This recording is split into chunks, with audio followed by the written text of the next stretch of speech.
సంయుక్త కిసాన్ మోర్చా నిజామాబాద్ జిల్లా సమావేశం కామ్రేడ్ ఏ రాజేశ్వర్ అధ్యక్షతన నిజామాబాద్ కోటగల్లి నీలం రామచంద్ర భవన్లో జరిగింది.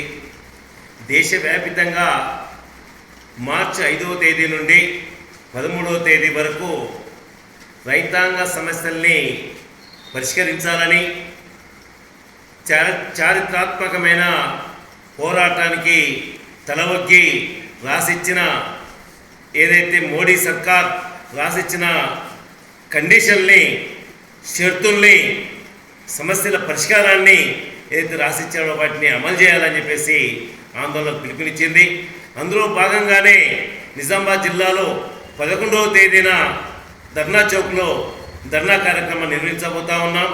దీనికి పెద్ద ఎత్తున రైతాంగం కదిలి రావాలని చెప్పేసి విజ్ఞప్తి చేస్తూ, ఏదైతే మోడీ రెండింతల ఆదాయాన్ని తెచ్చిపెట్టా రైతుకని చెప్పి రెండింతల నష్టం చేస్తుందని చెప్పేసి దేశవ్యాప్త ఆందోళన తెలియజేస్తూ ఉంది.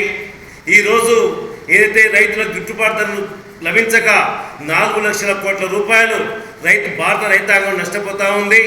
అట్లాగే ఈ బడ్జెట్లో కూడా ఈరోజు వ్యవసాయ రంగానికి చిన్నచూపు చూపించి కార్పొరేట్ శక్తులకు పెద్దపీట వేసి వ్యవసాయ రంగాన్ని దివాలా తీయించే పరిస్థితిని తీసుకొస్తూ ఉంది. నూతన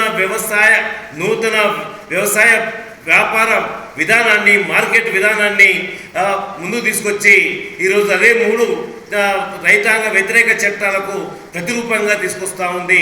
దీన్ని రద్దు చేయాలని చెప్పేసి, అట్లాగే విద్యుత్ బిల్లును రద్దు చేయాలని చెప్పేసి ఎస్కేఎం నిజామాబాద్ జిల్లా కమిటీ పిలుపునిస్తూ ఉంది. ఈ వెలుగులో హైదరాబాద్లో 13వ తేదీన కూడా ధర్నా కార్యక్రమం ఉంది. దీనికి కూడా నిజామాబాద్ జిల్లా రైతాంగం కదిలి రావాలని చెప్పేసి విజ్ఞప్తి చేస్తూ ఉన్నాం.